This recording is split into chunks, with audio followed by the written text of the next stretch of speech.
تو جس طرح سے ہم 9 بجے بھی اس بات کا ذکر کر رہے تھے کہ بڑا ہی ایونٹ فل ہمارا ویکنڈ رہا. سب سے پہلے ہفتے کے روز ایک انتہائی افسوسناک واقعہ پیش آیا. ایکسپلوژن ہوا گیس کا. بظاہر تو یہی کہا جا رہا ہے کہ گیس ایکسپلوژن تھا اور ایک نجی عمارت تھی نجی بینک کی جو کہ اس ایکسپلوژن سے سب سے زیادہ متاثر ہوئی, جس میں 17 افراد اپنی قیمتی جانیں کھو بیٹھے. اور اس کے ساتھ ساتھ ہم نے دیکھا کہ پھر وہی بات کی جا رہی تھی, ایک دوسرے پر ملبہ ڈالا جا رہا تھا کہ جی اس کا قصور ہے اس کا قصور ہے. لیکن ہم یہ دیکھتے ہیں کہ سچویشن پہ ہم تھوڑی دیر کے لیے بات تو کرتے ہیں, نوٹسز لیے جاتے ہیں, لیکن کچھ دنوں بعد ویسا ہی سملر ایونٹ پھر سے ویسا انسیڈنٹ پیش آ جاتا ہے. ہاں جی بالکل ایسے انسیڈنٹ ہو جاتا ہے, اور یہ کوئی پہلی بار نہیں ہوا. کچھ عرصے قبل صدر ایمپریس مارکیٹ کے سامنے واقع نالے پر بنی مارکیٹ بھی سیوریج گیس حادثے میں تباہ ہو گئی تھی. اچھا جوبلی مارکیٹ بھی تباہ ہوئی تھی. اسی طرح سے کتابوں کی سب سے بڑی مارکیٹ ہے اردو بازار, وہاں پر بھی اسی نوعیت کا دھماکہ ہو چکا ہے. لیکن اس کے باوجود ہوتا یہ ہے کہ کچھ دن تک media organisations TV channels اس چیز کو ہائی لائٹ کرتے ہیں, اخبارات پر بڑی سرخیاں بنتی ہیں کیونکہ انسانی جانیں ضائع ہوتی ہیں.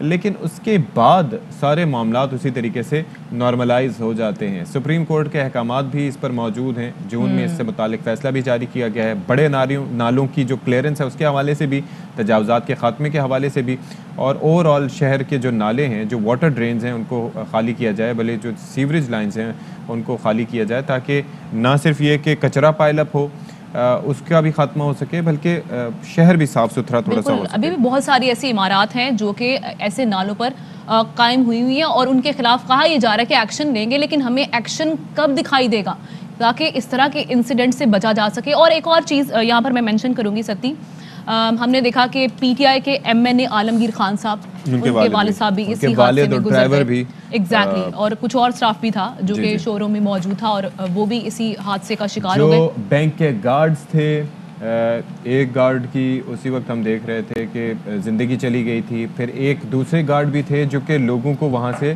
پیسہ جو بینک کا وہاں تھا اس کو نکالنے سے منع کر رہے تھے, لیکن بعد میں پتہ چلا کہ ان کو ہارٹ فیلئر ہوا ہے اور ان کی بھی جان چلی گئی. تو بڑے وہ لوگ تھے جو اپنے گھروں کے کفیل تھے, کمانے کے لیے آئے تھے, لیکن اینڈ ون مور تھنگ کہ ابھی بھی وہاں پر ملبہ ہے اور یہ کہا جا رہا ہے کہ وہاں پر ابھی بھی کچھ لاشیں ہوں گی, کچھ افراد وہاں پر. اللہ تعالیٰ سب کے لیے رحم کرے بالکل ایسے حال پر. اور انجم عبدالوہاب ہمارے ساتھ موجود ہوں گے, ان سے ذرا بات کر لیتے ہیں. بالکل انجم, یہ کہیے گا ہفتے کے روز یہ واقعہ پیش آیا اور 17 جانیں اب تک ہم نے دیکھا کہ جو رپورٹ ہوئی ہیں, جو گوا چکے ہیں, اور کافی افراد ایسے ہیں جو کہ زخمی بھی ہیں. ابھی کیا سچویشن ہے وہاں پر؟ ہیوی مشینری کہا جا رہا تھا کہ وہاں سے ملبہ ہٹایا جائے گا. کس حد تک دیکھ رہے ہیں آپ کام کی رفتار, اور دوسرا زخمیوں کی حالت کے حوالے سے بھی اپڈیٹ کیجیے گا. جی بالکل, ایک محاورہ ہے کہ جس نے سبق یاد کیا سزا اس کو ملی. یا سبق یاد کرنا تو دور کی بات ہے, کتاب کھولنا ہی بھول گئے ہوئے ادارے کہ کتاب کھول کے پڑھنے کے قانون کیا ہے اور اس قانون پر عمل درآمد کیسے کرنا ہے. بیشتر واقعات ہو چکے ہیں کہ نالوں پر قائم تجاوزات کی وجہ سے دھماکے ہوتے ہیں, قیمتی جانیں ضائع ہوتی ہیں اور املاک بھی ضائع ہوتی ہیں, لیکن ان سے ابھی تک سبق نہیں سیکھا گیا ہے. کراچی کی صورتحال یہ ہے کہ یہاں پر نالوں پہ ہزاروں کی تعداد میں دکانیں بھی قائم ہیں اور تجاوزات بھی قائم ہیں.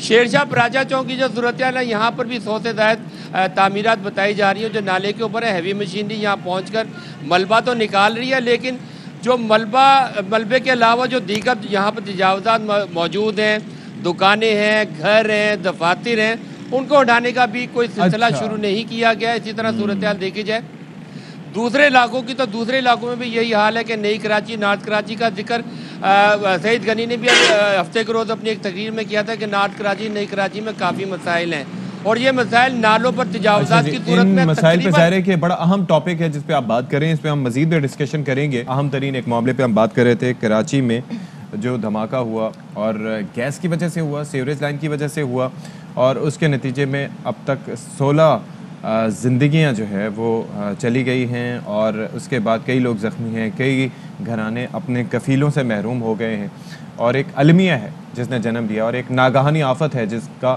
ان فیملیز کو سامنا کرنا پڑا ہے. ایگزیکٹلی ایسا ہی ہے. اور پھر ہم وہی بات کریں گے جس طرح سے انجم عبدالوہاب بھی بتا رہے تھے کہ ابھی بھی کراچی کی صورتحال کچھ ایسی ہی ہے. نالوں پر بہت ساری تجاوزات قائم ہیں, بہت ساری دکانیں ایسی ہیں, بہت ساری عمارات ایسی ہیں جن کو خالی کرانے کی ضرورت ہے. ابھی پھر انجم عبدالوہاب نے ہمیں جوائن کر لیا, ان سے بات کرتے ہیں. انجم, آپ بتا رہے تھے کہ جی ابھی بھی بہت ساری ایسی تجاوزات ہیں جن کے خلاف آپریشن کیا جانا چاہیے تاکہ اس بات کو یقینی بنایا جائے کہ ایسے حادثات دوبارہ جنم نہ لیں. جی بالکل، یہ چند تجاوزات نہیں ہیں، ان کو ہزاروں کی تعداد میں کہا جا سکتا ہے کہ جو نالوں کے اوپر قائم ہیں، اور بعض جگہ تو ایسی ہے جہاں پر اب نالے سے گیسوں کا اخراج ہونا ناممکن ہے۔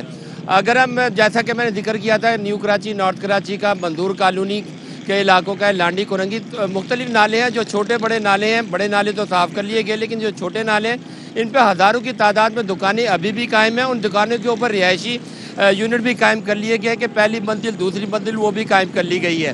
عدالتی احکامات پر عمل درآمد تو کر لیا جاتا ہے، مختلف جگہوں پر چھوٹی سی کارروائی کی جاتی ہے، چند جو چھجے گرا دیے جاتے ہیں یا فٹ پاتھ کو صاف کر دیا جاتا ہے، لیکن اگر دیکھا جائے تو ان دکانوں کے خلاف، ان تجاوزات کے خلاف کوئی کارروائی نہیں کی جاتی ہے۔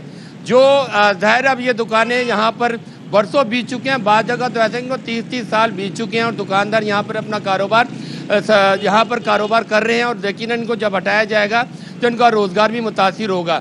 تو عدالتی احکامات تجاوزات کی حد تک تو رہتے ہیں، لیکن جن افسران نے، جن میں ضلع انتظامیہ ہے، پولیس کہی جا سکتی ہے، کمشنر صاحبان ہیں، اس کے علاوہ جو اینٹی انکروچمنٹ سیل KMC ہے، اس کی صورتحال کو اگر دیکھا جائے تو یہ اپنی طور پہ کوئی کارروائی کرتے ہمیں نظر نہیں آتے ہیں، اور یہ تجاوزات ابھی بھی قائم ہو رہی ہیں۔ ابھی بھی شکایات ملتی ہیں کہ نالوں پر تجاوزات قائم کی جاتی ہیں، لیکن یہ صورتحال ایسی نہیں ہے کہ اس کے اوپر اگر جو عدالتی احکامات صرف اور صرف اس حد تک محدود رہتے ہیں کہ چند کارروائی کی جاتی ہیں، لیکن ان کارروائیوں کو مکمل طور پہ کلیئر نہیں کیا جاتا۔ یہ صورتحال قیمتی جانوں کی صورت میں سامنے نظر آتی ہیں، املاک ضائع ہوتی ہیں، لوگوں کا کاروبار خراب ہوتا ہے، کیونکہ برسوں سے یہ لوگ کاروبار کر رہے ہوتے ہیں، پہلے ان کو ہٹایا نہیں جاتا، جب ہٹایا جاتا ہے ان کا کاروبار جم چکا ہوتا ہے، جس سے ان کا روزگار متاثر ہونے کی وجہ سے ان کا معاشی صورتحال بھی کافی خراب ہو جاتی ہے۔ جب ظاہر ہے برسوں سے جمع ہوا کاروبار جب ہٹایا جائے گا تو یہ لوگ متاثر ہوں گے۔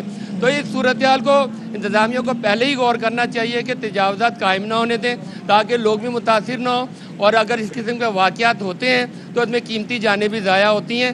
تو یہ تمام چیزیں جو ہیں عدالتی احکامات تو دے دیے جاتے ہیں، لیکن ان پر عمل درآمد ہمیں نظر نہیں آتا۔ ادارے خواب خرگوش لے رہے ہیں، خواب خرگوش کی نیند کا مزہ لے رہے ہیں، ان کی کانوں پر جوں تک رینگتی ہمیں نظر نہیں آتی ہے۔ جب یہ کارروائیاں کرتے ہیں، احتجاج بھی ہوتے ہیں، لوگوں کا کاروبار بھی متاثر ہوتا ہے، اور یہ صورتحال تمام جو طبقہ ہوتا ہے اس کے لیے کافی سنگین اور بعض اوقات خطرناک صورتحال بھی اختیار کر جاتی ہے، جس کا ابھی لیکن انجم جان ہے تو جہان ہے۔ جس طرح سے آپ کہہ رہے ہیں کہ جب بھی ان تجاوزات کے خلاف کوئی آپریشن کرنے کا سوچا جاتا ہے یا ایکشن لیا جاتا ہے تو ان کی جانب سے احتجاج کیا جاتا ہے۔ اگر اس طرح کے واقعات تو پھر ہوتے رہیں گے جب تک اس کا کوئی مکمل حل نہ نکالا جائے۔ یہ بات ٹھیک ہے کہ روزگار ان کو فراہم کرنا چاہیے، دیکھیں جی روزگار فراہم کرنا چاہیے۔ سب سے پہلی بات تو یہ ہے کہ یہاں تجاوزات قائم ہوئی کیوں؟ اگر یہ قائم ہوئی ہیں تو سب سے پہلے ان افسران کے خلاف، ان اداروں کے خلاف کارروائی ہونی چاہیے جنہوں نے یہ تجاوزات قائم ہونے دی ہیں۔ یہ کوئی چھوٹی سا کوئی ذرہ یا پن نہیں رکھی جاتی کہ جو نظر نہ آئے۔ یہ اینٹ پتھر گارا سے یہ عمارات تعمیر کی جاتی ہیں، دکانیں تعمیر کی جاتی ہیں۔ آنکھ ہوجل پاڑ ہوجل والی بات نہیں ہے، یہاں پر تمام انتظامیہ موجود ہوتی ہے۔ بعض جگہ تو صورتحال ایسی ہے کہ تھانے کے اطراف جو تجاوزات قائم ہوتی ہیں ان کو نہیں ہٹایا جاتا۔ اسسٹنٹ کمشنر، ڈپٹی کمشنر صاحبان کے اطراف میں جو تجاوزات قائم ہوتی ہیں ان کو نہیں ہٹایا جاتا۔ ہٹایا جانا تو دور کی بات ہے، جب بن رہی ہوتی ہیں ان کو روکا نہیں جاتا۔ اکثر جگہ تو پارکنگ کئی قائم ہیں نالوں کے اوپر۔ پریسائزلی ہم آپ سے اپڈیٹس لیتے رہیں گے انجم عبدالوہاب۔ یہ بڑا ایشو ہے اور ظاہر ہے کہ اس کے اوپر مزید بات کرنے کی ضرورت ہے۔ بہت مسائل ہیں، اور خاص طور پر جو لوگ وہاں سے ہٹائے گئے تھے، اب تک جو توڑ پھوڑ ہوئی تھی، جو گھر وہاں سے ہٹائے گئے تھے 6,500 کے قریب جو مکین تھے، ان کی ریلوکیشن کا مسئلہ بھی اپنی جگہ موجود ہے۔ اس کے اوپر بھی وفاق اور صوبائی حکومت میں آپس میں بات ہو رہی ہے کہ کس طریقے سے کہاں ان کو جا کے ان کو جگہ دینی ہے۔ وہ 80 گز کے جو گھر بنانے کی بات ہو رہی تھی، وفاق کتنا حصہ ڈالے گا؟ آلریڈی بیٹھ چکے ہیں لیکن ول کی ضرورت ہے۔ اہم ترین خبریں اب ایک کلک کی دوری پر۔ آپ کے پسندیدہ ٹاک شوز ہوں یا اہم ملکی یا غیر ملکی شخصیات کی نیوز کانفرنسز، ہر لمحہ باخبر رہنے کے لیے سبسکرائب کریں ہمارا YouTube چینل۔ موسم کی صورتحال ہو یا کھیل کے میدان سے خبریں، اپنے موبائل فون سے ملکی اور بین الاقوامی اہم خبروں تک رسائی کے لیے ڈاؤن لوڈ کیجیے موبائل ایپ۔ باوثوق ذرائع سے مصدقہ خبروں، تجزیوں اور تبصروں سے مستفید ہونے کے لیے وزٹ کیجیے پاکستان کی سب سے بڑی نیوز ویب سائٹ www.arYnews.tv۔